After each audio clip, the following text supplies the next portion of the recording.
बोलो नीलकंठेश्वर महादेव की जय।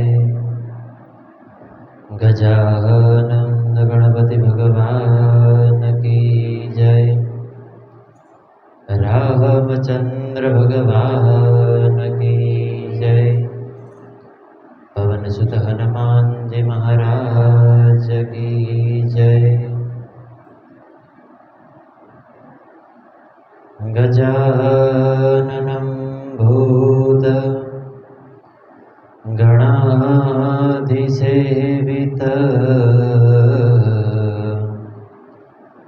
कपीतजम्बो फलचारुभक्षण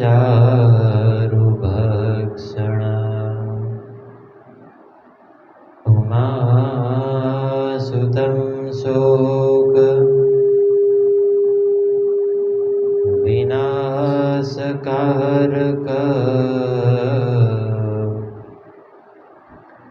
नमामि विघ्नेश्वरपादपङ्कज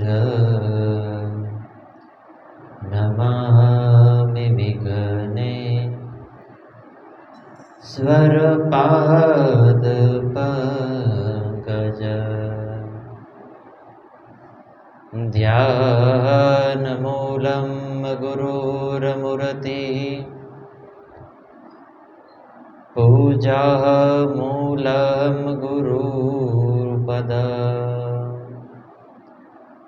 मन्त्रमूलं गुरुर्वाक्यं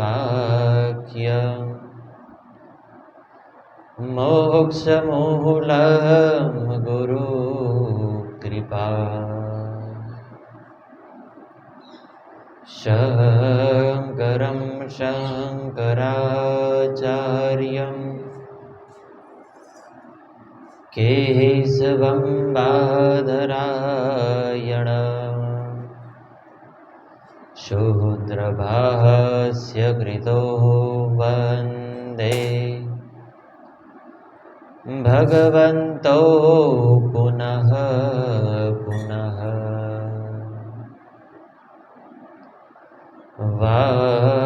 वागर्थाभिवशं प्रगतो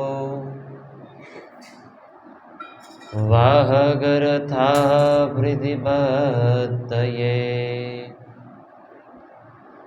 जगतः पितरो वन्दे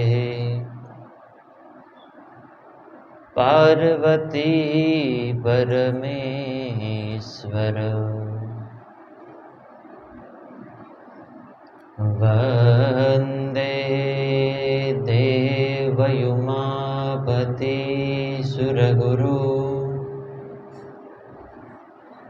वन्दे जगत्कारण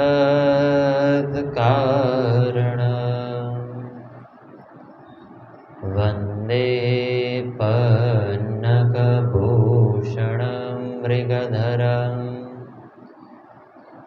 वन्दे पशूनां पतिं वन्दे सूर्यशशाङ्कवहनिनयनं वन्दे मुकुन्दप्रियं वन्दे भक्तजनाश्रयोच्चवरदं वन्दे शिवं शङ्करं वन्दे शिवं शङ्करं।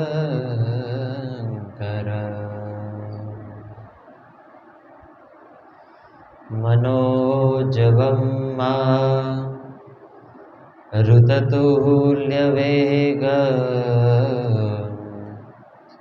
जितेन्द्रियं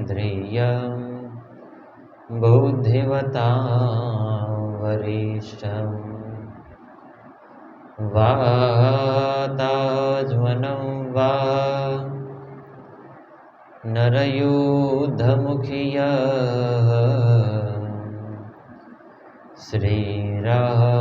श्रीरामदूत शरणं प्रपद्ये। या देवी सर्वभूतेषु मातृरूपेण संस्थिता। नमस्तस्यै नमस्तस्यै नमस्तस्यै नमो नमः। नमस्तस्यै नमस्तस्यै नमस्तस्यै नमो नमः। बोलिए गजानंद गणपति भगवान की जय। रामचंद्र भगवान की जय। कृष्ण कन्हैया लाल की जय। पवन सुत हनुमान जी महाराज की जय। नीलकंठेश्वर महादेव की जय। द्वादश ज्योतिर्लिंग भगवान की जय। महाकालेश्वर भगवान की जय। सद्गुरु देव की जय। सनातन धर्म की जय। आद्य शक्ति अम्बे मात की जय। ओम नमः पार्वते पतये हर हर महादेव।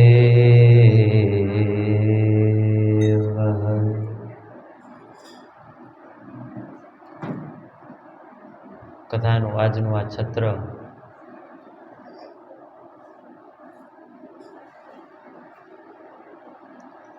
કથાનો આજનો અંતિમ દિવસ. કથામાં આનંદ તો એટલો છે કે આમ ને આમ આખું માસ નહીં આખું વર્ષ કથા કરવાનું કહે ને તો પણ કરીએ. પણ પ્રથમ દિવસે જે સંકલ્પ કર્યો હતો એ અનુસાર આજે કથાનો અંતિમ દિવસ. કથાના આજના છત્રમાં પ્રવેશ કરીએ એ પહેલા નિત્ય કર્માનુસાર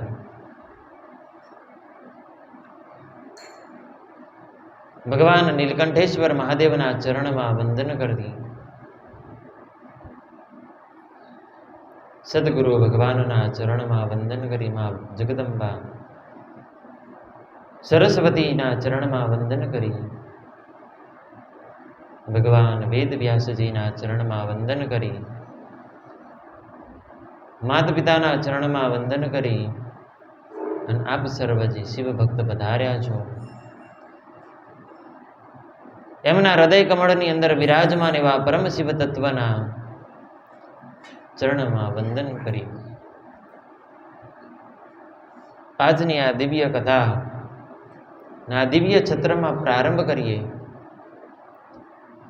એ પહેલા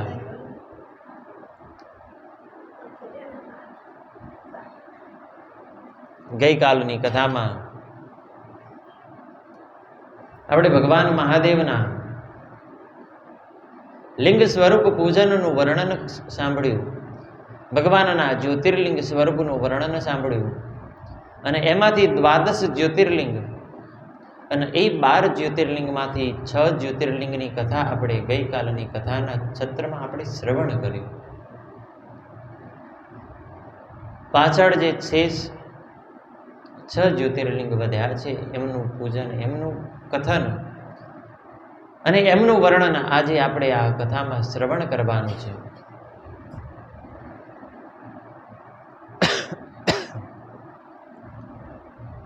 ગઈકાલની કથાની અંદર આપણે પ્રથમ ભગવાન સોમનાથનું કથાનું શ્રવણ કર્યું કે ચંદ્રદેવને મળેલ શ્રાપ દ્વારા અને એ શ્રાપના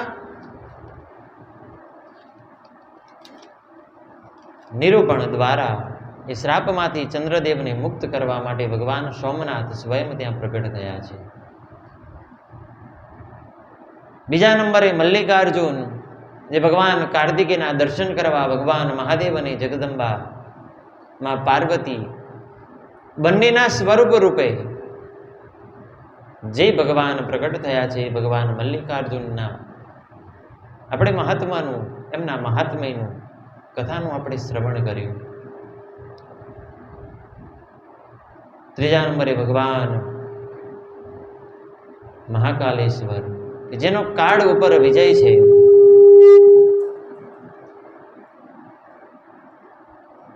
એવા મહાકાલેશ્વર જ્યોતિર્લિંગના કથાનું આપણે શ્રવણ કર્યું.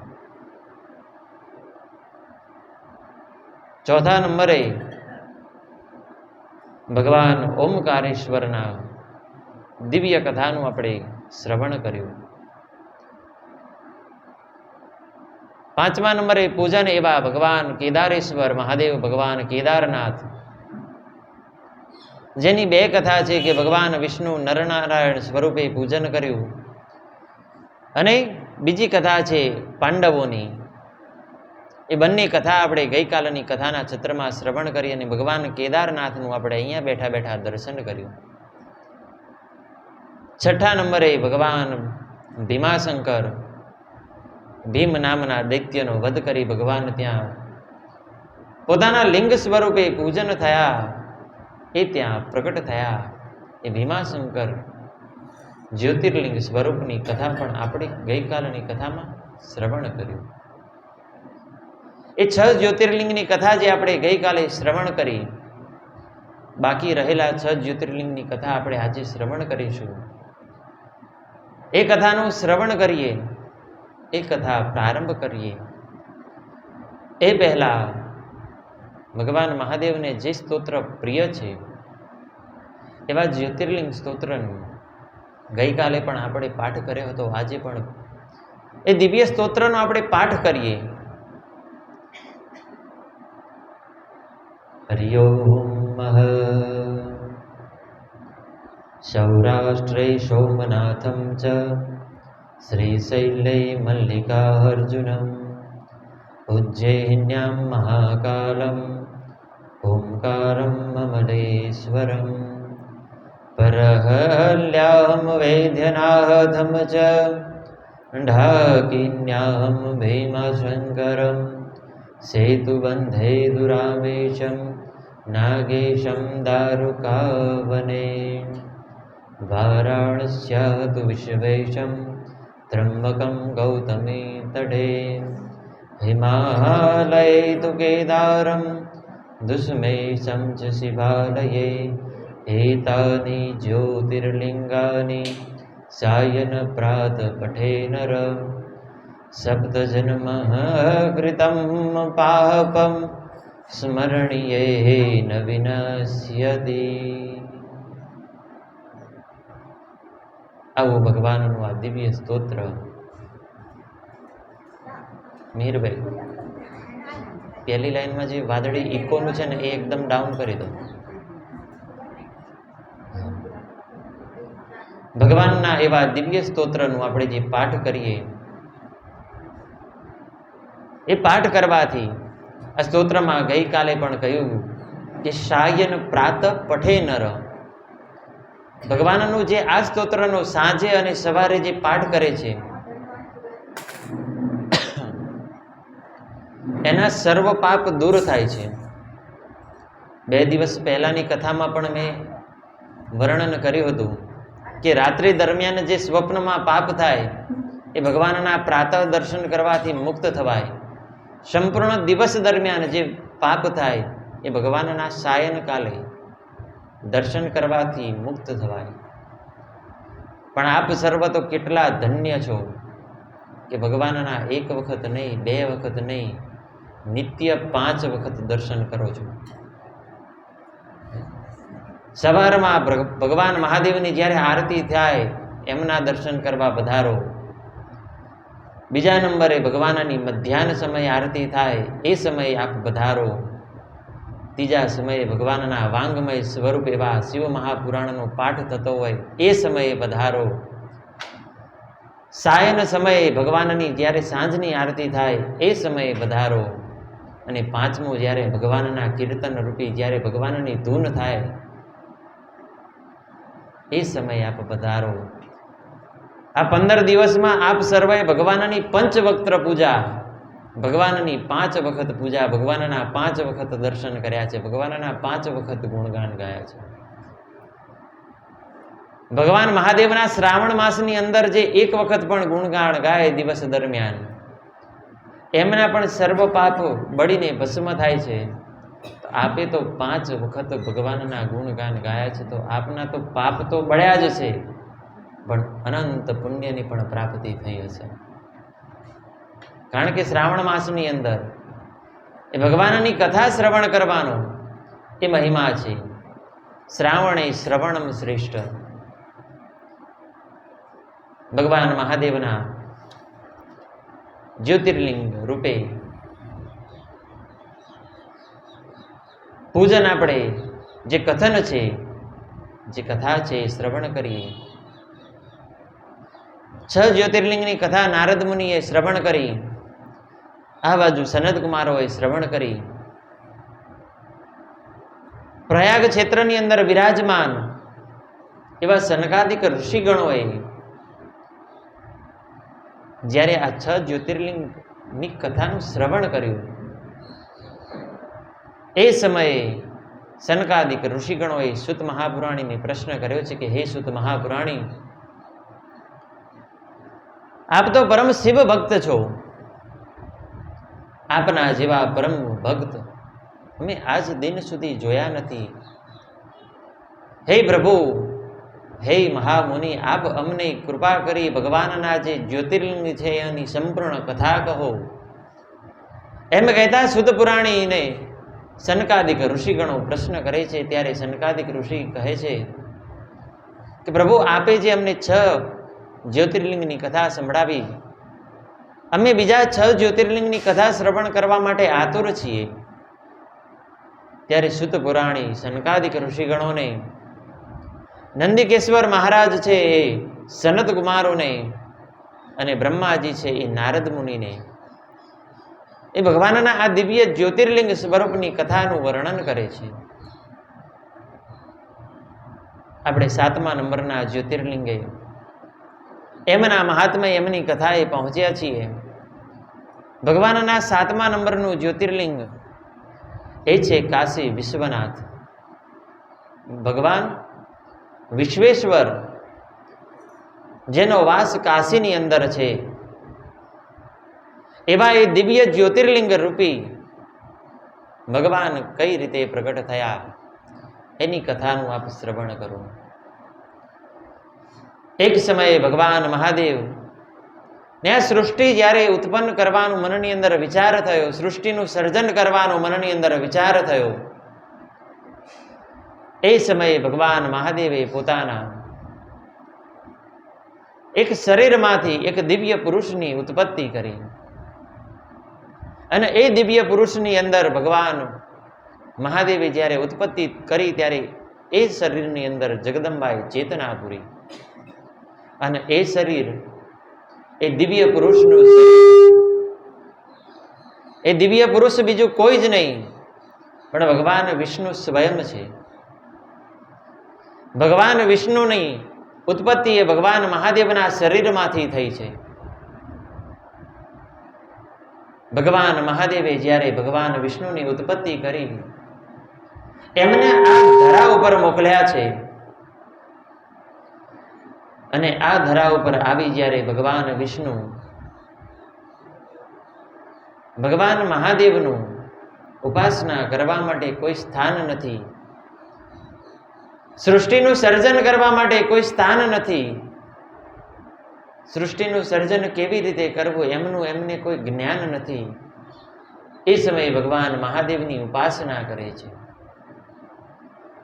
અને ભગવાન મહાદેવ એમને ઉપાસના કરવા માટે, ધ્યાન કરવા માટે, ભગવાન મહાદેવનું પૂજન કરવા માટે 5 કોષ જમીનનું એક સુંદર નગર અર્પણ કરે છે. એ નગરની અંદર સર્વ સાધનોથી સિદ્ધ છે એવું એ 5 કોષનું નગર જ્યારે આ સૃષ્ટિ ઉપર ઉત્પન્ન કરે છે ભગવાન મહાદેવ, એ નગરની અંદર ભગવાન વિષ્ણુ એ ભગવાન મહાદેવનું પાર્થિવ લિંગ બનાવી અને ભગવાન મહાદેવનું પૂજન કરે છે. અને જ્યારે ભગવાન મહાદેવનું પૂજન કરી રહ્યા છે, ભગવાન વિષ્ણુ એ મહાપુરુષ સંપૂર્ણ તપની અંદર વિલીન થયા અને એ તપના બળે પોતાના શરીરમાંથી, પોતાના સમગ્ર શરીરમાંથી જળનો પ્રવાહ વહેવા લાગ્યો છે. જ્યારે ભગવાન વિષ્ણુ સંપૂર્ણપણે એ તપની અંદર ધ્યાનસ્થ અવસ્થામાં છે, એ સમયે પોતાના સંપૂર્ણ શરીરમાંથી જળના પ્રવાહ વહેવા લાગ્યા છે. આ સમગ્ર સૃષ્ટિ એ જળમગ્ન બની છે, જળમય બની છે. અને એ જળની અંદર જે ભગવાન મહાદેવના આશીર્વાદ રૂપી જે 5 કોષનું જે નગર હતું, એ નગર આ જળની અંદર વહેવા લાગ્યું. ત્યારે એ નગર વહી ના જાય એ માટે થઈ અને ભગવાન મહાદેવે એ નગરને ત્રિશુલ ઉપર ધારણ કર્યું છે. એ નગર બીજું કોઈ નહીં પણ અતિ પવિત્ર, અતિ રમણીય અને જેના કણ કણની અંદર ભગવાન મહાદેવનો વાસ છે એવું કાશી ક્ષેત્ર છે. અને એ કાશી ક્ષેત્રની અંદર જ્યારે ભગવાન મહાદેવે ત્રિશુલની ઉપર ધારણ કરી અને ભગવાન વિષ્ણુને આશીર્વાદ રૂપી દર્શન આપ્યા અને ભગવાન વિષ્ણુએ જે એમના દ્વારા જે જળ પ્રવાહ વહેતો હતો એને પોતાની અંદર સમાવિત કરવા લાગ્યા, ત્યારે ભગવાન મહાદેવને કહ્યું કે આપની કૃપાથી આ નગર વસ્યું છે, આપની કૃપાથી આ નગરને એટલા શ્રેષ્ઠ રમણીય આ નગર વસ્યું છે, તો હે ભગવાન મહાદેવ આપ આ નગરની અંદર વાસ કરો. અને ભગવાન વિષ્ણુની આ કૃપા, ભગવાન વિષ્ણુના આ વચન સાંભળતા ભગવાન મહાદેવ એ સ્થાન ઉપર વિશ્વેશ્વર મહાદેવ તરીકે ભગવાન ત્યાં સ્થિત થયા છે. અને એ જ્યોતિર્લિંગ ભગવાનનું કાશી વિશ્વનાથ તરીકે પૂજાય છે. બોલો કાશી વિશ્વનાથ મહાદેવ કી. કથામાં મેં આગળ પણ કહ્યું છે કે આપણા ગુજરાતીમાં એક કહેવત છે કે સુરતનું જમણ અને કાશીનું મરણ. ભગવાન મહાદેવે એક કાશી નગરને એટલું વરદાન આપ્યું છે કે આ નગરની અંદર જે કોઈ વાસ કરે એના સર્વત્ર દુઃખ દૂર થઈ અને એ ભગવાન મહાદેવના લોકને પામે છે. જે આ કાશીનગરના દર્શન પણ કરે છે એના પણ સર્વત્ર દુઃખ દૂર કરી ભગવાન મહાદેવ પોતાના શરણે વાસ કરાવે છે. એવું આ દિવ્ય નગર. અરે બ્રહ્માજીએ તો એટલે સુધી કહ્યું છે કે આ નગરનું વર્ણન કરવામાં શાસ્ત્ર પણ અસમર્થ છે. એવું આ દિવ્ય નગર છે, કારણ કે ભગવાનનો ત્યાં સાક્ષાત વાસ છે. કાશી વિશ્વનાથના જ્યોતિર્લિંગનું વર્ણન કર્યું. એ પછી 8મા નંબરે ભગવાન મહાદેવનું સુંદર જ્યોતિર્લિંગ એવું ત્રંબકેશ્વર. અને આ ત્રંબકેશ્વર જ્યોતિર્લિંગની ઉત્પત્તિ એ કેવી રીતે થઈ એનું વૃતાંત આપ શ્રવણ કરો. આ જ્યોતિર્લિંગ એ મહારાષ્ટ્ર ક્ષેત્રની અંદર, મહારાષ્ટ્ર રાજ્યના નાસિક ક્ષેત્રની અંદર સ્થિત છે. એક સમય પૂર્વકાળની અંદર જે દક્ષિણ ભારતની ગંગા કહેવાય એવી દિવ્ય નદી, એવી પવિત્ર નદી ગોદાવરીના કિનારે ઋષિઓમાં શ્રેષ્ઠ મુનિઓમાં મહાન એવા ગૌતમ ઋષિનો ત્યાં આશ્રમ છે. અને એ ગૌતમ ઋષિ મહાન તપસ્વી, અનેક વર્ષોના જેને તપ કર્યા છે, એક સમય એવો આવ્યો કે જે સ્થાન ઉપર ગૌતમ ઋષિનો આશ્રમ હતો એ સ્થાન ઉપર દુકાળ પડ્યો છે. અને દુકાળ પણ કેવો, 100 વર્ષનો દુકાળ પડ્યો છે. સમગ્ર જે જળાશય હતા એ સંપૂર્ણ સુકાઈ ગયા છે. નદીઓ છે એ સંપૂર્ણ સુકાઈ ગઈ છે. કોઈ પણ સ્થાન એવું નથી કે જ્યાં જીવનને ટકાવવા માટે જે જરૂરી છે એવા જળનો કોઈ સ્ત્રોત હોય, એવું કોઈ સ્થાન શેષ બચ્યું નથી. એ નગરની અંદર, એક ક્ષેત્રની અંદર કોઈ ઝાડ પણ એવું બચ્યું નથી કે જેના ઉપર લીલું પાન હોય.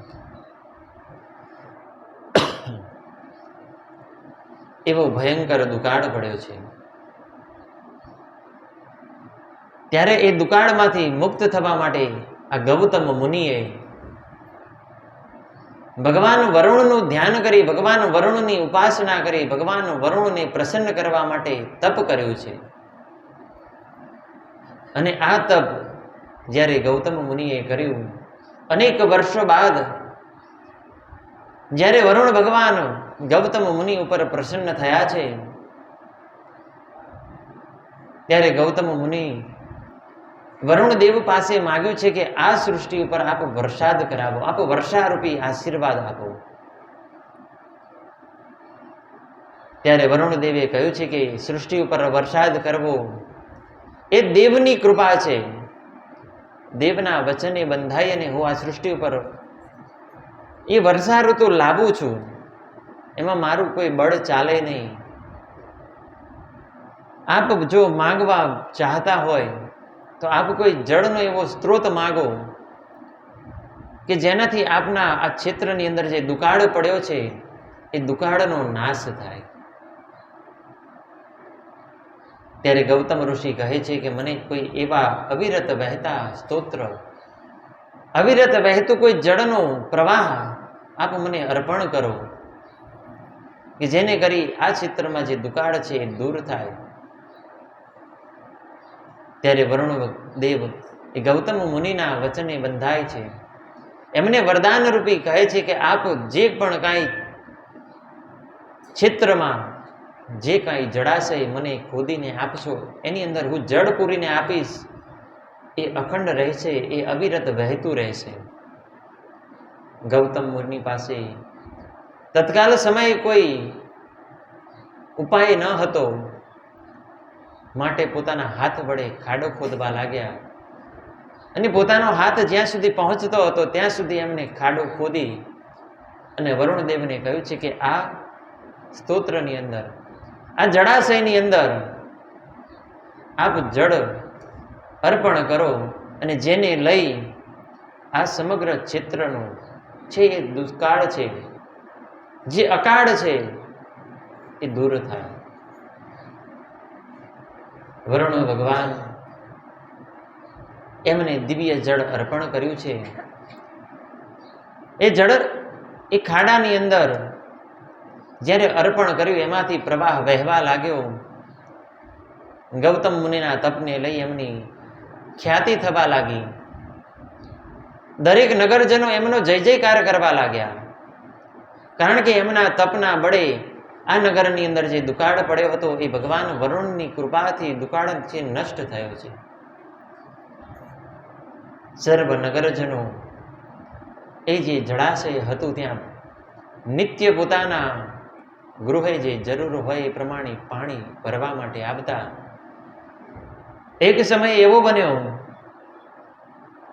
કે જે ક્ષેત્રમાં ગૌતમ ઋષિ રહેતા હતા, એમનો જે આશ્રમ રહેતો હતો એ ક્ષેત્રની અંદર બીજા બ્રાહ્મણો રહેતા હતા. એ ગૌતમ ઋષિ, એ ગૌતમ મુનિના પત્ની અહલ્યા દેવી એ ક્ષેત્રની અંદર જ્યારે જળ ભરવા માટે આવે છે ત્યારે જે બીજા બ્રાહ્મણ પત્ની હતા એમની સાથે અબોલાના કારણે, મનમોટાવના કારણે નાનો એવો ઝઘડો થાય છે. અને આ નાના એવા ઝઘડાના કારણે જે બીજા બ્રાહ્મણ પત્ની હતા એ એમના પતિને જઈને કહેવા લાગ્યા કે આપે હવે એવું કાંઈ કાર્ય કરવું પડશે કે જેથી આ ગૌતમ મુનિ અને એમના પત્ની આ નગરને છોડી અને ચાલ્યા જાય. એવું કોઈ કૃત્ય કરવું પડશે કે જેથી આ ગૌતમ મુનિ આ નગરને છોડી આનો ત્યાગ કરી અને જતા રહે. ત્યારે જે સર્વાધિક બ્રાહ્મણો હોય છે બધા ભેગા મળી અને ભગવાન ગણપતિની ઉપાસના કરે છે. ભગવાન ગણપતિને મનાવવા માટે ગણપતિ ભગવાનનું તપ કરે છે. અને ભક્ત વત્સલ એવા ભગવાન ગણપતિ આ ભગવાન આ દરેક ભક્તોના આ તપને લઈ અને રાજી થઈ અને ભગવાન પ્રસન્ન થાય છે. જ્યારે ગણપતિ ભગવાન દર્શન આપે છે ત્યારે સર્વાધિક જે બ્રાહ્મણો હોય છે એ ગણપતિ ભગવાન પાસે વરદાન માગવા માટે દરેક આતુર છે. ગણપતિ ભગવાનને કહેવા લાગ્યા કે આપ એવું કંઈ કરો કે જે આ ગૌતમ મુનિ છે એ આ નગરને છોડી અને ચાલ્યા જાય. ગણપતિ ભગવાન કે હું આપને એવું વરદાન ન આપી શકું. ત્યારે બ્રાહ્મણો કહેવા લાગ્યા તો આપ અમે જેમ કહીએ એવી લીલા ધારણ કરો. આપ એક દુર્બળ ગાયનું સ્વરૂપ ધારણ કરી અને જે ક્ષેત્રમાં જળાશયને લઈ અને ગૌતમ મુનિએ અનેક પ્રકારના ધાન્ય વાવ્યા છે એ જે ધાન્ય વાવ્યા છે એ ક્ષેત્રની અંદર જઈ આપ પ્રવેશ કરો અને પોતાના ધાન્યનું રક્ષણ કરવા ગૌતમ મુનિ કદાચ જો આપની ઉપર પ્રહાર કરવાનો પ્રયાસ પણ કરે તો આપ પોતાનો દેહનો ત્યાગ કરી એ ગાયરૂપી દેહને જમીન ઉપર ઢળી પડજો. ગણપતિ ભગવાન ભક્તના વચને બંધાયા ગાય એક વૃદ્ધ ગાયનું સ્વરૂપ ધારણ કરી ભગવાન ગણપતિ જે ક્ષેત્રમાં ગૌતમ મુનિએ અનેક અનાજ વાવ્યા છે એ ક્ષેત્રની અંદર પ્રવેશ કરે છે. અને ગૌતમ મુનિ જ્યારે ગાયને જોવે છે ત્યારે એ ગાયને દૂર હંકાવવા માટે થઈ બાજુમાં પડેલા સૂકા ઘાસના તણખલામાંથી પોતાની મુઠ્ઠીની અંદર આવે એટલા તણખલા ઉપાડી અને ગૌતમ મુનિ એ ગાયને હંકારતા હતા એવામાં એ તણખલાનો સ્પર્શ ગાયને થાય છે. અને એ સ્પર્શ માત્રથી, કારણ કે આ તો સર્વત્ર ભગવાન ગણપતિની લીલા હતી, એ સ્પર્શ માત્રથી એ ગાય એ જમીન ઉપર ઢળી પડ્યા અને એ જ ક્ષણે પોતાના પ્રાણ ત્યાગ કરી એમનું મૃત્યુ થયું છે. એ ગાયનું મૃત્યુ થયું. ગૌતમ મુનિને આઘાત લાગ્યો. ગૌતમ મુનિ મનની અંદર વિચાર કરવા લાગ્યા કે મારા હાથે ગાયનું મૃત્યુ થયું.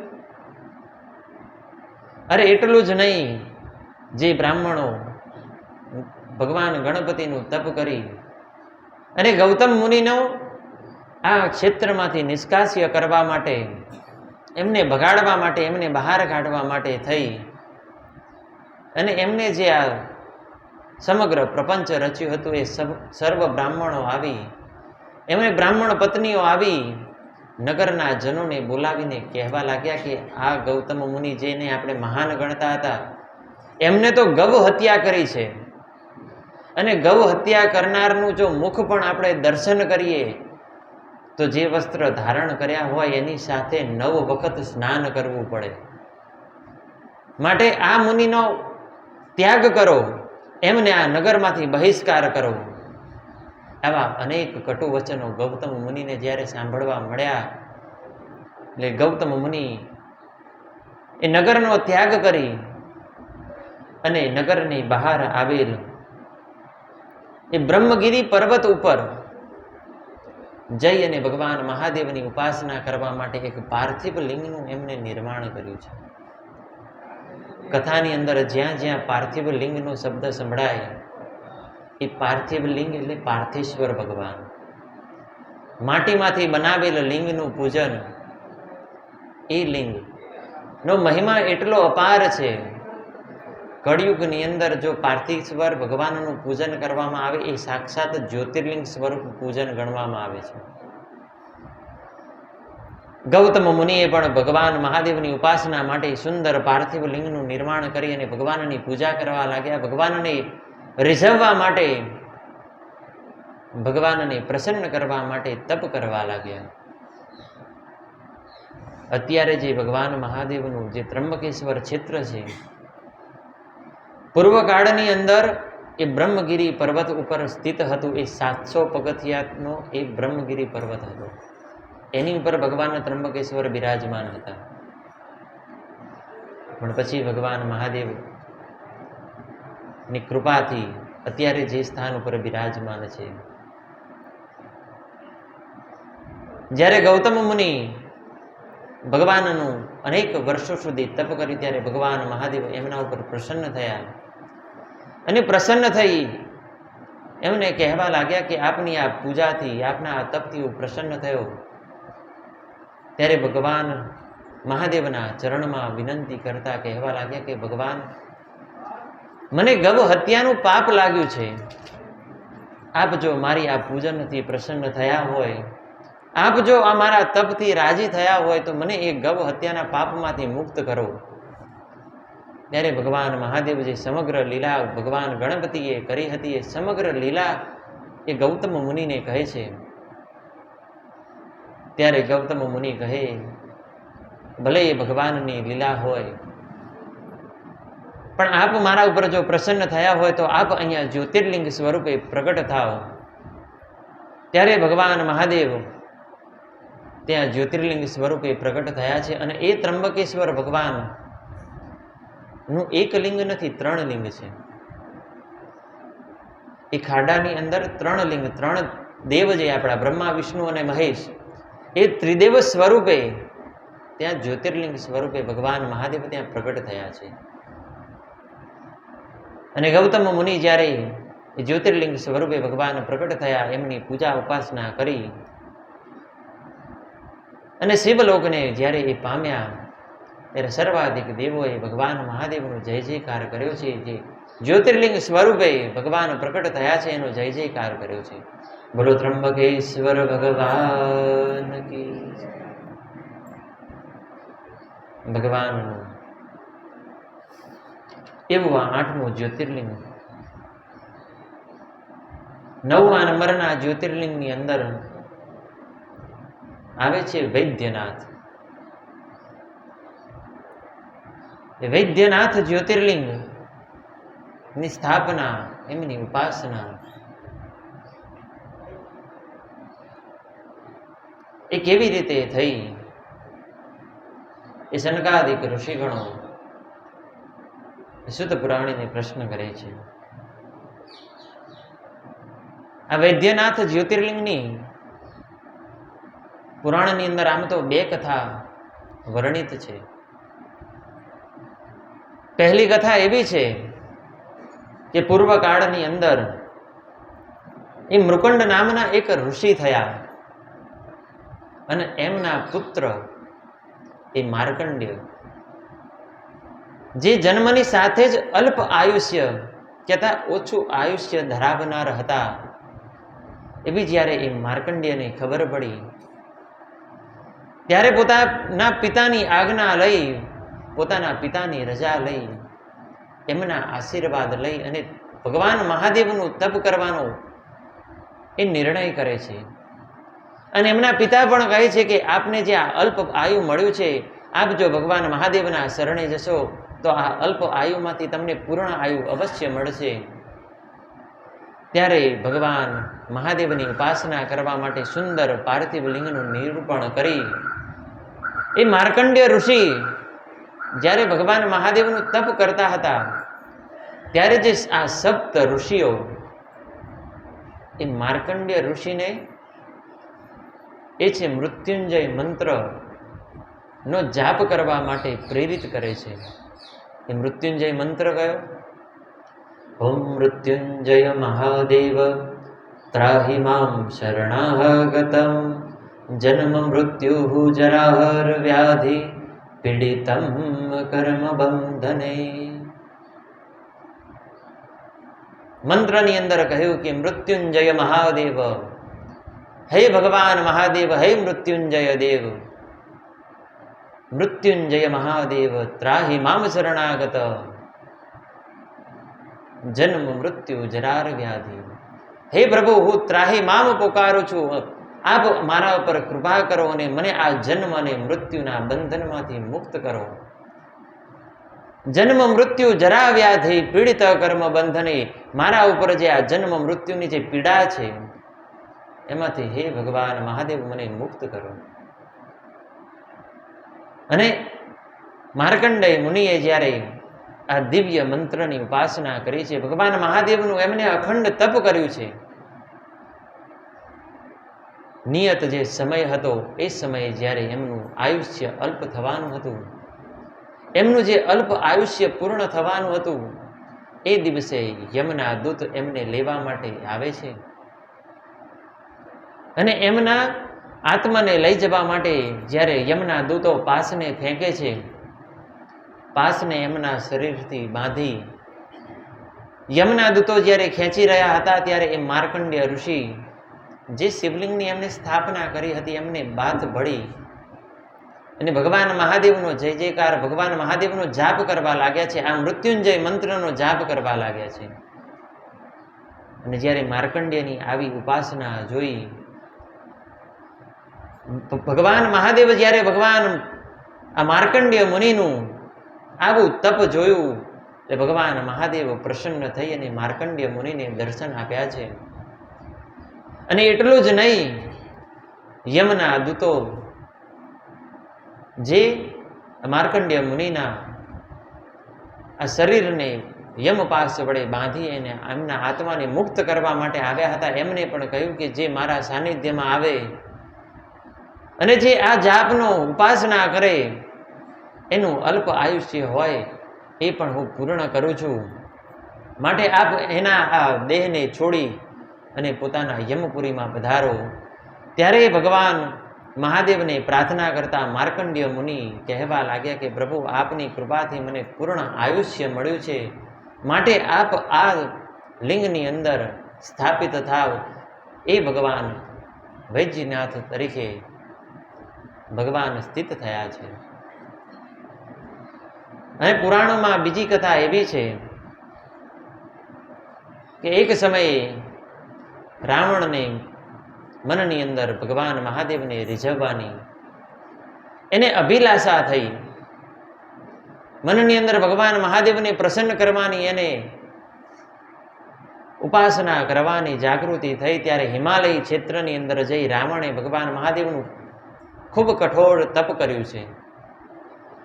અને એ તપનું કરવામાં રાવણે એટલે સુધી મગ્ન હતો કે જ્યાં સુધી ભગવાન રીઝ્યા નહીં ત્યાં સુધી એને પોતાના મસ્તક એક પછી એક વાઢી અને ભગવાનના ચરણમાં અર્પણ કર્યા છે. રાવણ કહે છે ને કે મુझसा पंडित मुझसा जोधा और ना कोई दूजा है, सर को मेरे काट काट शंकर को मैंने पूजा है. ભગવાન મહાદેવના મહાન ભક્તમાં, એમની આ મહાન ભક્તની સૂચિમાં જેની ગણતરી થતી હોય એમાં રાવણ સર્વાધિક શ્રેષ્ઠ છે. કારણ કે રાવણ જેવો ભક્ત આજ દિન સુધી નથી થયો કે નથી થવાનો. જેના ભક્તિના બળ વડે રાવણે આ સમગ્ર કૈલાસને પોતાના હાથ ઉપર ઉઠાવી અને ભગવાન મહાદેવને વિનંતી કરવા લાગ્યો કે આપ જો કૈલાસ સ્થાન ન છોડો તો આ કૈલાસને હું મારી લંકામાં લઈ જાઉં, માટે તમારું કૈલાસ પણ ત્યાં અને કૈલાસ ઉપર વિરાજમાન મારો મહાદેવ પણ ત્યાં. એટલો શક્તિશાળી, એટલો પ્રબળ, એટલો મહાજ્ઞાની. જ્યારે રાવણ ભગવાનને રીઝવવા માટે ભગવાનનું તપ કરવા લાગ્યો, એક પછી એક પોતાના મસ્તક ભગવાનના ચરણમાં અર્પણ કરવા લાગ્યો, ત્યારે ભગવાન એના ઉપર રાજી થઈ અને એને દર્શન આપે છે. અને ભગવાન મહાદેવ કહે છે કે હું તો તારો ગુરુ છું, તારી પાસે માગવા માટે શેષ કાંઈ છે નહીં, પણ છતાં પણ તારી કોઈ મનોકામના હોય તો એ બોલો, એ પૂર્ણ કરું. ત્યારે રાવણ કહે છે કે ભગવાન, હું આપને માગું છું, આપ મારી સાથે લંકા પધારો એની હું માંગણી કરું છું. ત્યારે ભગવાન મહાદેવ એક લિંગનું નિર્માણ કરી, એક આત્મલિંગનું નિર્માણ કરી અને રાવણને અર્પણ કરે છે અને કહે છે કે આપ તો મહાબળવાન છો, આપને આ લિંગ પોતાના હસ્ત કમળની અંદર રાખવાનું છે. પણ હે રાવણ, એક વસ્તુ હર હંમેશ યાદ રાખજો, જ્યારે પણ આપ આ લિંગ લઈને જાઓ છો, આપ જે સ્થાને અટક્યા અથવા તો આપે જે સ્થાને આ લિંગને નીચે મૂક્યું એ સ્થાને હું સ્થિત થઈશ. એ પછી આપની લંકા હોય તો એ ભલે, અને વચ્ચેનું કોઈ સ્થાન હોય તો પણ ભલે. રાવણને પોતાના બળનું અહંકાર હતો, એને હતું કે ભગવાનનું આ લિંગ હું લંકા સુધી નીચે જમીનને સ્પર્શ પણ નહીં થવા દઉં, માટે ભગવાનનું લિંગ લંકામાં જઈ અને સ્થાપિત કરે છે, એટલે ભગવાનને અવશ્ય ત્યાં આવવું જ પડશે. એવું મનની અંદર એક અહંકારને લઈ અને રાવણ ભગવાન મહાદેવને નમસ્કાર કરી અને એ આત્મલિંગને લઈ અને નીકળ્યા છે. પણ એ તો ભગવાનની કૃપા હોય, ભગવાનની લીલા હોય અને ભગવાનની જ ઈચ્છા હોય કે એમને કયા સ્થાન ઉપર બિરાજમાન થવું છે. એવા તમે અનેક ગામડાઓ જોયા હશે, એવા કોઈના કોઈ કિસ્સાઓ પણ સાંભળ્યા હશે કે સુંદર કોઈ એવું સ્થાન હોય, ત્યાં ગામવાળાએ ભગવાનનું મંદિર બનાવવાનું, એક એમનું મંદિરનું નિર્માણ કરવાનું ગામવાળાએ નક્કી કર્યું હોય, પણ અનેક વિઘ્ન આવે એટલે એ સ્થાનને છોડી અને કોઈ બીજું સ્થાન પસંદ કરવામાં આવે. કારણ એના કરતાં પણ ઓલું સ્થાન સારું હોય, પણ ભગવાનને જ્યાં બેસવું હોય એ ભગવાન જ લીલા કરે. એવી રીતે ભગવાનને જ્યાં બેસવું હતું એ સ્થાન ઉપર ભગવાન મહાદેવે ગણપતિને મોકલ્યા છે. એક ગાય ચરાવનાર ગોવાળના સ્વરૂપે ભગવાન ગણપતિ ત્યાં આવ્યા છે. અને ભગવાને એવી લીલા કરી કે એ સમયે રાવણને લઘુ શંકા લાગી છે. હાથમાં લિંગ છે, લઘુ શંકા કરવા માટે જાય તો એ લિંગ અપવિત્ર થઈ જાય. એને આમ તેમ નજર ફેરવી એટલે ગોવાળના બાળક રૂપે ભગવાન ગણપતિ ત્યાં ઉભાયેલા હતા. એટલે એમને કહ્યું કે હે બાળક, ભગવાનનું આ લિંગ તું તારા હાથમાં રાખજે, હું ક્ષણ માત્રમાં લઘુશંકા કરીને તરત પવિત્ર થઈને પાછો આવું છું. ગણપતિ ભગવાને કહ્યું કે જેવી આપની આજ્ઞા, પણ મારી એક શરત છે. હું તો નાનો બાળ છું, આ લિંગ વજનદાર પણ હશે, કદાચ હું એ વજનને સહન ના કરી શકું તો હું આપનો સાદ 3 વખત પાડીશ. જો 3 વખત તમને બોલાવું અને તમે ના પધાર્યા તો આ લિંગને હું નીચે મૂકી દઈશ. રાવણે કહ્યું કે ભલે, હું ક્ષણ માત્રમાં જઈ અને પાછો આવું છું. અને ભગવાને લીલા કરી. રાવણ છે જ્યારે લઘુશંકા કરવા માટે જાય છે, ગણપતિ ભગવાન પાછળથી 3 વખત એમને સાદ પાડે છે. રાવણે સાંભળ્યા નહીં. ગણપતિ ભગવાને એ જે શિવલિંગ છે એને નીચે મૂકી દીધું અને એ સ્થાને ભગવાન મહાદેવ વૈદ્યનાથ તરીકે પ્રગટ થયા. અને જે રાવણના બળનો એને અહંકાર હતો એ પણ ભગવાને ભંગ કર્યો છે. એવી રીતે પુરાણની અંદર આવી રીતની 2 કથા પ્રચલિત છે. અને ભગવાન વૈદ્યનાથનું આપણે આ સંપૂર્ણ વૃત્તાંત શ્રવણ કર્યું. બોલો વૈદ્યનાથ મહાદેવ કી. ભગવાનનું આ 9મું અને દિવ્યમાન જ્યોતિર્લિંગની આપણે કથા શ્રવણ કરી. 10મા નંબરે છે ભગવાન મહાદેવનું નાગેશ્વર જ્યોતિર્લિંગ. નાગેશ્વર જ્યોતિર્લિંગ જે દારૂકા વનની અંદર સ્થિત છે, એમાં પણ એ 2 સ્થાન ઉપર સ્થિત છે. એક છે આપણા દ્વારકા પાસે આવેલું, અને જે બીજું છે એ આંધ્રપ્રદેશની અંદર આવેલું અવઢ નાગનાથ મંદિર. એ બંને નાગેશ્વર જ્યોતિર્લિંગ સ્વરૂપ જ છે, પણ બંને અલગ સ્વરૂપે અલગ સ્થાન ઉપર પ્રગટ થયા છે. જે આ નાગેશ્વર સ્થાન છે, જે દ્વારકાની અંદર સ્થિત છે, એની કથા એવી છે કે ત્યાં સમગ્ર દેવદારના વૃક્ષો હતા, માટે એને દારૂક વન કહેવાતું. અને એ વનની અંદર એક દારૂકા નામની રાક્ષસી રહેતી, માટે પણ એ વનને દારૂકા વન કહેતા. અને એ રાક્ષસી એ જગદંબા પાર્વતીની પરમ ઉપાસક, એમને અનેક વર્ષ સુધી પાર્વતીનું તપ કરેલું. અને એ તપને લઈ એ એટલી શક્તિશાળી કે અનેક પ્રકારના અધર્મ, અનેક પ્રકારના ઉપદ્રવ કરી એ લોકોને હેરાન કરતી. એક સમયે એ નગરની અંદર, એ વનના ક્ષેત્રની અંદર એક ઔરવ નામના ઋષિ એ તપ કરી રહ્યા હતા. એટલે સર્વ નગરજનો ભેગા થઈ ઔરવ નામના ઋષિને કહ્યું કે આપ આ રાક્ષસીના આ ઉપદ્રવમાંથી મુક્ત કરાવવા માટે અમને કોઈ ઉપાય હોય તો જણાવો. ત્યારે એ ઔરવ ઋષિ એ ભગવાન મહાદેવનું પાર્થિવ લિંગનું પૂજન કરી સર્વ નગરજનોને ભેગા રાખી અને એ ઉત્તમ પાર્થિવ લિંગનું પૂજન કરાવે છે. અને ભગવાન મહાદેવ એમની એ ભક્તિથી, એમની એ કૃપાથી, એમની એ ઉપાસનાથી પ્રસન્ન થાય અને એ દારૂકાનો વધ કરે છે. અને સર્વ ભક્તજનોના ભગવાનને પ્રાર્થના કરવાથી ભગવાન મહાદેવ ત્યાં નાગેશ્વર સ્વરૂપે ત્યાં સ્થાપિત થાય છે. એ નાગેશ્વર ભગવાન જેનું દારૂકા વનની અંદર સ્થાપના થઈ છે, એનું વૃતાંત આપણે શ્રવણ કર્યું. બોલો નાગેશ્વર ભગવાન કી. ભગવાનના આવા દિવ્ય જ્યોતિર્લિંગના નામ માત્ર શ્રવણ કરવાથી આપણા પાપ દૂર થાય છે. ભગવાનના આવા 10 જ્યોતિર્લિંગની કથા આપણે શ્રવણ કરી. ભગવાનનું 11 જ્યોતિર્લિંગ, ભગવાનનું 11મું જ્યોતિર્લિંગ છે રામેશ્વરમ છે. એમાં પણ 2 મત છે. પુરાણોની અંદર જે વર્ણન છે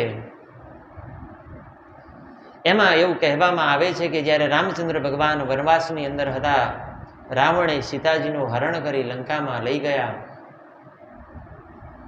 અને જ્યારે સમુદ્રને ઓળંગવા માટે ભગવાન રામચંદ્રએ એ 6 દિવસની ઉપાસના કરી છે, 6 દિવસની એ સમુદ્રને વિનંતી કરી છે. 6 દિવસ સુધી પોતાનું અન્ન જળ ત્યાગી અને સમુદ્ર દેવને મનાવવા માટે રામચંદ્ર ભગવાન એમના કિનારે બેઠા છે. અને અંતે જ્યારે સમુદ્ર દેવ ન માન્યા ત્યારે ભગવાન રામચંદ્ર ભગવાન રાઘવેન્દ્રને ક્રોધ આવતા હાથની અંદર ધનુષ લઈ એ સમગ્ર સમુદ્રને સુકાવવા માટે એક અમોઘ બાણને પોતાની પ્રતંચ્યા ઉપર ચડાવી અને સમુદ્ર તરફ પોતાનું લક્ષ્ય સાધે છે. ત્યારે સમુદ્રદેવ પ્રગટ થઈ અને કહે છે કે પ્રભુ, આપ તો કરુણા સાગર છો, મારો વિચાર નહીં પણ મારી અંદર વસનાર અસંખ્ય જીવોનો આપ વિચાર કરો અને આપના આ અમોઘ બાણને બીજી દિશામાં તમે પ્રહાર કરો. અને આપના ચરણમાં હું એક વિનંતી કરું છું, આપ મારા ઉપર સેતુ બાંધો. આપ જે સેતુ બાંધશો એના પથ્થર હું મારી અંદર સમાવિત નહીં થવા દઉં, પણ મારી ઉપર રાખીશ. અને એ જ્યારે સેતુનું નિર્માણ કરવાનું હતું એ પહેલા ભગવાન રામચંદ્રએ ભગવાન મહાદેવનું માટીનું શિવલિંગ બનાવી અને એ જગ્યાએ ભગવાન મહાદેવની ઉપાસના કરી છે, મહાદેવના લિંગની સ્થાપના કરી છે. અને શાસ્ત્રમાં તો એવું પણ કહેવાય છે કે એ રામેશ્વરમની સ્થાપના કરવા માટે બ્રાહ્મણ તરીકે સ્વયં રાવણ આવ્યા હતા. કારણ કે સર્વાધિક શ્રેષ્ઠ જો બ્રાહ્મણ હોય તો એ રાવણ છે. કારણ કે 4 વેદનો જ્ઞાતા હતો. 4 વેદ જેને કંઠસ્થ હોય એવો કોઈ બ્રાહ્મણ ત્યાં હતા નહીં. માટે રામચંદ્ર ભગવાને એ લિંગની સ્થાપના કરવા માટે, એનું કર્મકાંડ કરવા માટે એ રાવણને બોલાવ્યા હતા. રાવણ ભલે બ્રાહ્મણ પણ હતો, ભલે અસુર કુળમાં જન્મ્યો હતો, પણ પોતામાં જે બ્રહ્મ તત્વ હતું, જ્યારે કર્મ પૂર્ણ થયું ત્યારે રામચંદ્ર ભગવાન જે કર્મનો નિયમ છે એના અનુસાર દેવ બ્રાહ્મણને નમસ્કાર કરવા પડે. જ્યારે રામચંદ્ર ભગવાનનું જે આ રામેશ્વરમનું જે લિંગની સ્થાપનાનું કર્મ પૂર્ણ થયું, જ્યારે રામચંદ્ર ભગવાન ઊભા થઈ અને રાવણને એક બ્રાહ્મણ તરીકે નમસ્કાર કરી વંદન કરે છે, ત્યારે રાવણ પણ એમને આશીર્વાદ રૂપી કહે છે કે જે મનોરથથી આપે આ શિવલિંગનું નિર્માણ કરી અને અહીંયા સ્થાપિત કર્યું છે એ આપનું મનોરથ પૂર્ણ થશે. રાવણને પણ ખબર હતી કે ભગવાન રામચંદ્રનું મનોરથ એક જ છે કે મારો વધ કરી પોતાના જે ધર્મપત્ની એ પરાશક્તિ સીતાજી છે એમને પોતાના નગર તરફ લઈ જવા અને મારા જે દૈત્ય કુળ છે એનો નાશ કરવો, એ જ ભગવાન રામચંદ્રનું મનોરથ છે. છતાં પણ રાવણે રામચંદ્રને એવા આશીર્વાદ આપ્યા છે અને રામેશ્વર નામ પડ્યું કારણ કે જે ભગવાન રામચંદ્રના ઈશ્વર છે ઇતિ રામેશ્વરમ,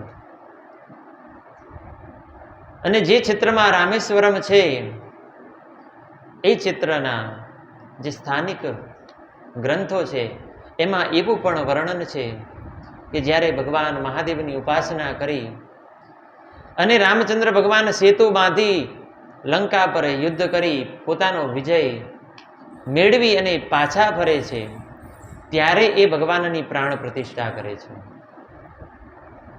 એક પુરાણમાં પણ સત્ય આ છે એ ભગવાનની પહેલા પ્રાણ પ્રતિષ્ઠા કરી, ભગવાનના એ લિંગની સ્થાપના કરી અને ત્યારબાદ ભગવાન રામચંદ્ર એ યુદ્ધ માટે જાય છે.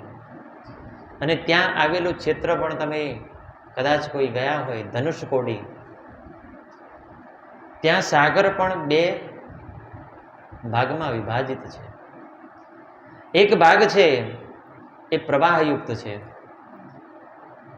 જેમાં નિયત સમય પ્રવાહ ચાલુ જ હોય છે, અને બીજો ભાગ છે એ શાંત છે.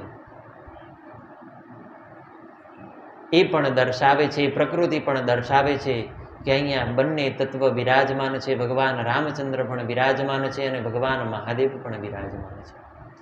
એવું એ દિવ્ય જ્યોતિર્લિંગ ભગવાન રામચંદ્રએ જેની સ્થાપના કરી એવી રામેશ્વર ભગવાનની આપણી કથા શ્રવણી. બોલો રામેશ્વર ભગવાન કી જય.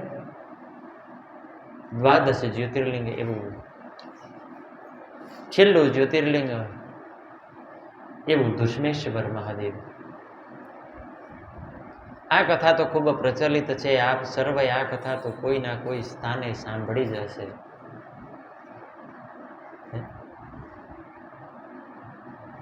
કથાનું મહાત્મય, દુષ્મેશ્વર મહાદેવનું મહાત્મય મધ્યપ્રદેશની અંદર વેરુર નામના ગામની અંદર આ ભગવાનનો વાસ છે.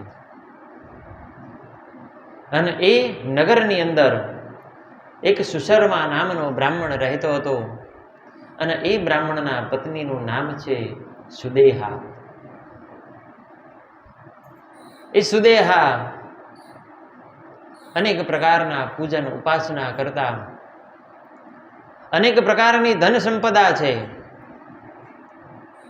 ધન વૈભવ અનેક પ્રકારનો છે, પણ એમની પાસે સંતાનની ખોટ છે.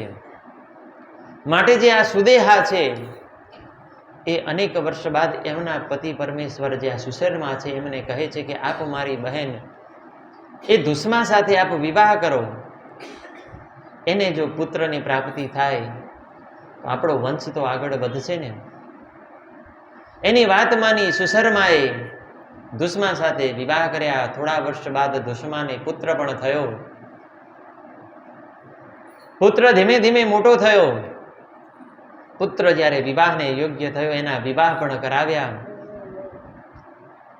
પણ જે આ દુશ્મા પોતાના પુત્ર અને પોતાના પતિ સાથે એટલું આનંદમય જીવન વિતાવતી આ જોઈ અને સુદેહાને, આ જે સુદેહા હતી એને અદેખાઈ થઈ છે, એને ઈર્ષા થઈ છે. અને આજે અદેખાઈ છે, દેખાય નહીં એવી ખાઈ એટલે અદેખાઈ. કોઈનું સારું જોઈએ અને મનની અંદર ઈર્ષા ઉત્પન્ન થાય, એ એટલો ઊંડો કૂવો છે કે આપણે ક્યાં જઈને પડીએ ને આપણને ખબર નથી. આ સુદેહાને ઈર્ષા થવા લાગી, અદેખાઈ થવા લાગી. એટલે એક સમયે જ્યારે એનો પુત્ર, એ દુશ્માનો પુત્ર સવારના સમયે તળાવની અંદર સ્નાન કરવા માટે જાય છે, એ સમયને યોગ્ય ગોતી અને આ સુદેહા એ પુત્રને અંદર ડુબાડી અને એને મૃત્યુના ઘાટે ઉતારે છે. એનું મરણ કરાવી સુદેહા છે ઘરે પાછી આવતી રહી. જ્યારે પુત્ર મૃત્યુ પામ્યો છે એના સમાચાર ઘરે મળ્યા, જે નવપરણિત નવજાત, જે પરણેલી સ્ત્રી હતી, જે પુત્રની પત્ની હતા, એ વિયોગ કરવા લાગ્યા, રડવા લાગ્યા. અને એને રડતા જોઈ આ સુદેહા પણ એની પાસે ઢોંગ કરી, એક દેખાવ કરી, પોતે પણ પુત્ર ગુમાવ્યો છે એવો ઢોંગ કરી અને પુત્રના પત્ની સાથે બેસી અને રડવા લાગી છે. આ વાતની જાણ જ્યારે દુશ્માને થઈ, એ સમયે દુશ્મા ભગવાન મહાદેવનું પાર્થિવ લિંગનું પૂજન કરી રહી હતી. એ દુશ્મા છે એ પરમ શિવ ભક્ત હતી. નિત્ય ભગવાન મહાદેવના પાર્થિવ લિંગનું પૂજન કરે, નિત્ય એનું વિસર્જન કરે. કોઈ દિવસ એને પોતાની પૂજા ખંડિત કરી નથી. એને જ્યારે આ સમાચાર મળ્યા, દુઃખના કારણે અશ્રુ વહેવા લાગ્યા છે. ને ભગવાન મહાદેવની પૂજન સમયે જ્યારે એને આ સમય મળ્યા, ત્યારે ભગવાન મહાદેવના લિંગ સામે દર્શન કરતા કહેવા લાગી કે ભગવાન, હે પરમેશ્વર, જો મારી પૂજામાં સહેજ પણ સત્ય હોય, મેં આપની પૂજા પરમ ભાવથી, પરમ ભક્તિથી કરી હોય, તો મને મારો પુત્ર સજીવન થઈ મને પાછો મળે. એવી ભગવાનને પ્રાર્થના કરી પુત્રના દેહને જોવા માટે તળાવ તરફ જાય છે. તો તળાવથી થોડે દૂર જ્યારે દુશ્મા પહોંચે છે, ત્યારે તો તળાવના કિનારે એનો પુત્ર બેઠો બેઠો એ આનંદમાં મસ્ત છે. દુશ્માએ સંપૂર્ણ લીલા ભગવાન મહાદેવની સમજી એમને નમસ્કાર કરી પ્રાર્થના કરવા લાગી. અને જ્યારે પુત્રને સજીવન જોયો, ભગવાન મહાદેવના એને ગુણગાન ગાયા, ત્યારે ભગવાન મહાદેવ એને પ્રસન્ન થઈ અને દર્શન આપવા માટે આવ્યા છે. ભગવાને કહ્યું, સંપૂર્ણ વૃતાંત ભગવાને કહ્યું છે કે તારી જ બહેને સુદેહાએ તારા પુત્રને માર્યો છે. ત્યારે દુશ્માએ કહ્યું છે કે પ્રભુ, આપ એને ક્ષમા કરી અને એને સદબુદ્ધિ પ્રદાન કરજો. આ શિવ ભક્તોનું એક ગુણ છે. આગળ પણ મેં કથામાં કહ્યું છે કે જે શિવનો ભક્ત હોય એ હર હંમેશ કરુણામય હોય. એના મનની અંદર કોઈને ક્ષતિ પહોંચાડવાનું, કોઈને આઘાત પહોંચાડવાનું એને સૂઝે જ નહીં. એને કોઈ આઘાત પહોંચાડી જાય તો પણ ભગવાન મહાદેવ એને એટલી સદબુદ્ધિ આપે, એને એટલી કરુણા આપે કે મોટું મન રાખી એને માફ કરે. આ દુશ્માએ પણ એની બહેનના આવું ખરાબ કૃત્ય સાંભળ્યું હોવા છતાં ભગવાન મહાદેવના ચરણમાં પ્રાર્થના કરી કે પ્રભુ, એના આપ ક્ષમા કરી, એને દંડમાંથી મુક્ત કરી અને આપ એને સદબુદ્ધિ પ્રદાન કરો. અને એનાથી પણ વિશેષ પ્રભુ, આપ અહીંયા જ્યોતિર્લિંગ સ્વરૂપે વાસ કરો. અને એ સમયે ભગવાન એક સુંદર લિંગ સ્વરૂપે ત્યાં પ્રગટ થયા છે. બડો દુશ્મેશ્વર મહાદેવ. ભગવાનના 12 જ્યોતિર્લિંગની કથા આપણે શ્રવણ કરી. ભગવાનના જે આ 12 જ્યોતિર્લિંગનું નિત્ય પાઠ કરે છે, નિત્ય શ્રવણ કરે છે, જે નિત્ય ભગવાનના 12 જ્યોતિર્લિંગના નામ સવાર અને સાંજ લે છે, એના 7 જન્મના પાપ હોય એ પણ દૂર થઈ અને એને અનંત પુણ્યની પ્રાપ્તિ થાય છે. ભગવાન મહાદેવનું આ દિવ્ય પુરાણનું આપણે આ 15 દિવસ શ્રવણ કર્યું. ભગવાન મહાદેવને પણ પ્રાર્થના કરવાની કે આ જેમ ચંદ્રમાની કળા આ 15 દિવસની અંદર જેમ વૃદ્ધિ પામતી જાય છે, અને આજે પૂનમનો દિવસ છે, અને આજે ચંદ્રમા જેમ પોતાના પૂર્ણ સ્વરૂપમાં હોય છે, એમ હે ભગવાન મહાદેવ, હે ભગવાન કરુણાના દાતાર એવા શિવ, જેમ ચંદ્રમાનું તેજ વધતું જાય છે એમ અમારા પુણ્યનું પણ તેજ ધીમે ધીમે વધતું જાય, અને અમારું પુણ્ય જ્યારે પૂર્ણ થાય ત્યારે એ પુણ્યના બળે અમે આપના ચરણમાં વાસ કરીએ. એવા હે ભગવાન મહાદેવ, અમારા ઉપર આપ સર્વ ઉપર આપ અમારી ઉપર આશીર્વાદ રાખજો.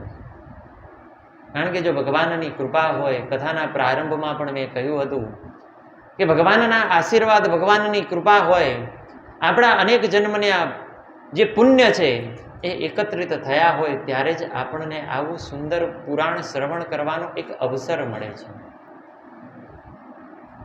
બાકી ગામની અંદર આપણે બેઠા એનાથી અનેક ઘણા વધારે લોકો રહે છે, પણ નિત્ય આટલા લોકો જ શ્રવણ કરવા શા માટે આવે છે?